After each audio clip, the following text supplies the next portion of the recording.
Hi everybody, good morning. This subject is about going for abroad studies in Japan. So there are typically, I would say three categories where I'd like to define this video as. First, technical candidate, one who are the expertises in mechanical, IoT, IT, or especially from engineering domain. Category one, from engineering domain. Category two, those normal people who came from non-technical background, or bunke in Japanese, such as non-engineering candidate. And category three is candidate with engineering candidates with high level of experience. Okay, so for a first type of candidate, one who are technical and one who have already started the career in India or any other country. Well, I would not recommend you to study in Japan in initial year of career.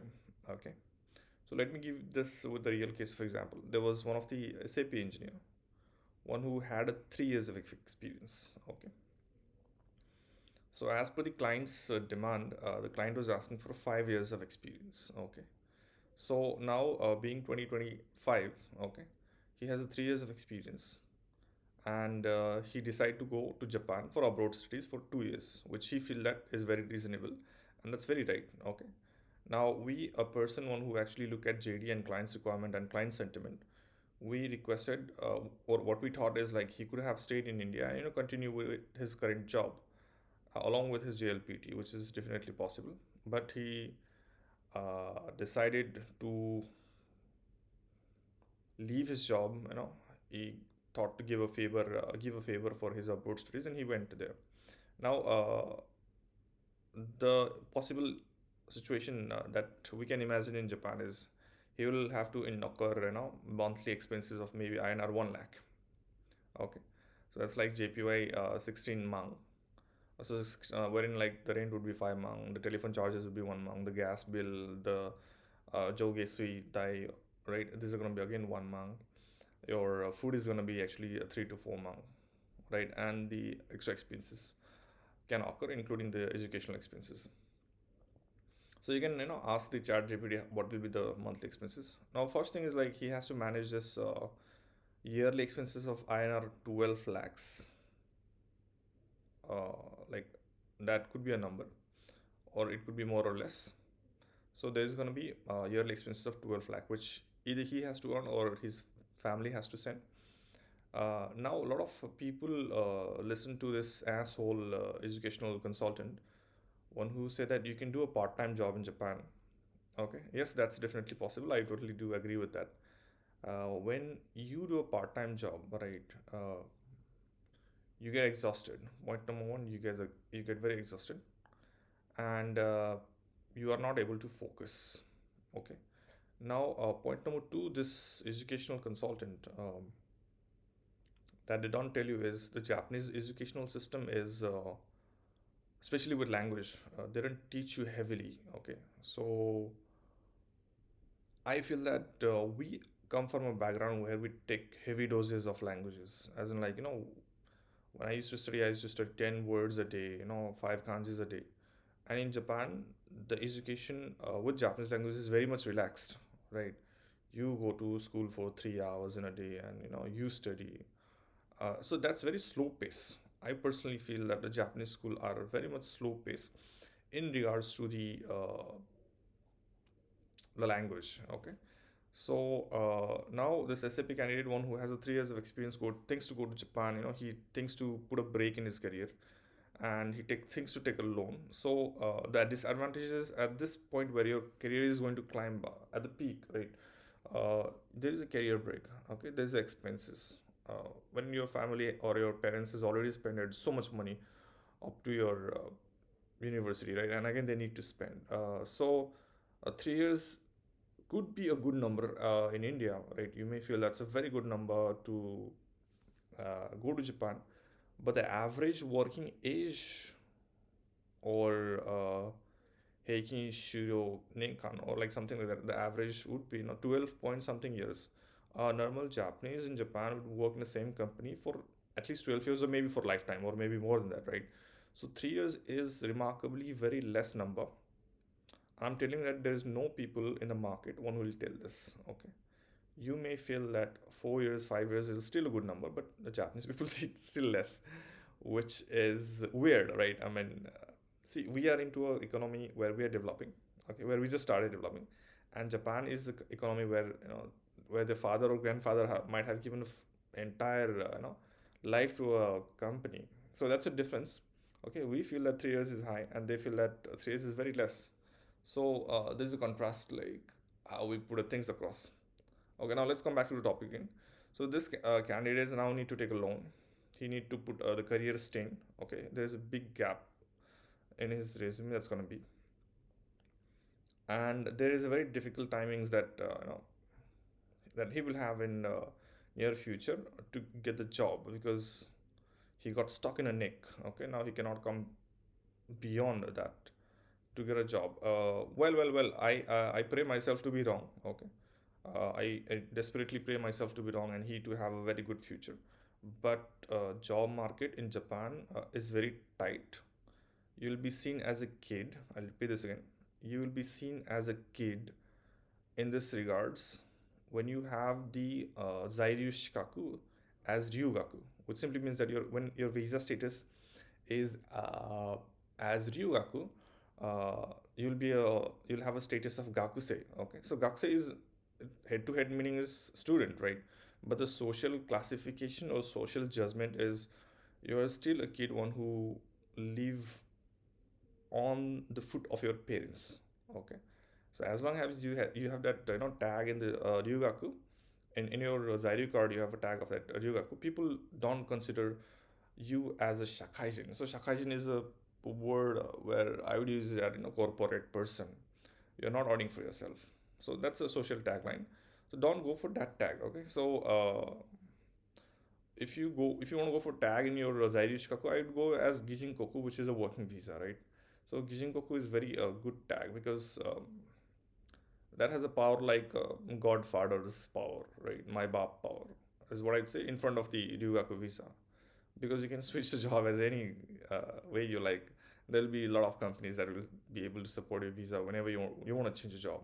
But switching a visa from Ryugaku to Gijinkoku is really a tough procedure. So now to conclude this as a whole, for the candidate, having this uh, SCP background, 3 years is still a junior mark as a whole, right? So let's move to the another candidate. The another candidate is from database background with 5 years of experience. Okay, now I process his CV, and the client asks for 7 years of experience, right? So he's still a junior technically. Now, well, domain being domain and domain having their own requirements, I am not able to comment whether 5 years is so much huge number of experience or less. Okay, I personally feel that 5 years is so good number of experience, but still the client asks it's for 7 years with a pay of 9 million yen. Okay, now I'll give the judgment to you. Is 9 million pay a good pay for 7 years of experience? It's all up to you, right? So he's a database candidate, and this candidate decides to go to Japan as a Ryugaku visa, okay, abroad studies. Now same situation, right? If if a particular client asks for 7 years, there are high chances that other clients will also ask for a 7 years of experience for good pay. Okay. Now whether you put water in a glass 70% full or 80% full, an incomplete glass is always incomplete. And if you have seen this behavior of this Japanese people, okay, wherein they stick with a particular fact for a damn long time. I mean, you break your head, but you cannot break their thought process, right? Then you need to like and subscribe my channel, okay? So what I'm trying to explain is Japanese people are very stubborn. Whether that be work ethics or whether that be their requirement or whether that be their budget, right?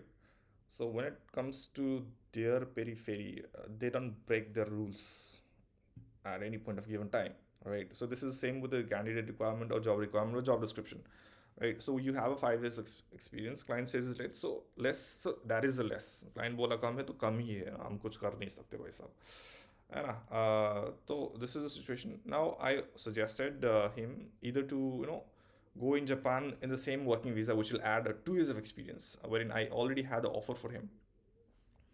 But the gentleman decided to actually not to go ahead with that because salary was less.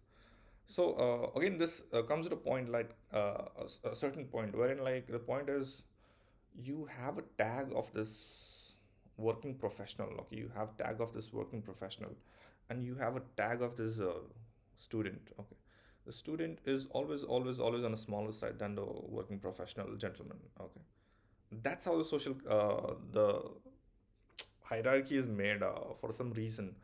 You say that watashi wa ryugaku say this, they will not take it positively. Is that what I want to tell? Because they feel that you're still not job ready. Okay, so that's the shitty tag that you get along with the ryugaku.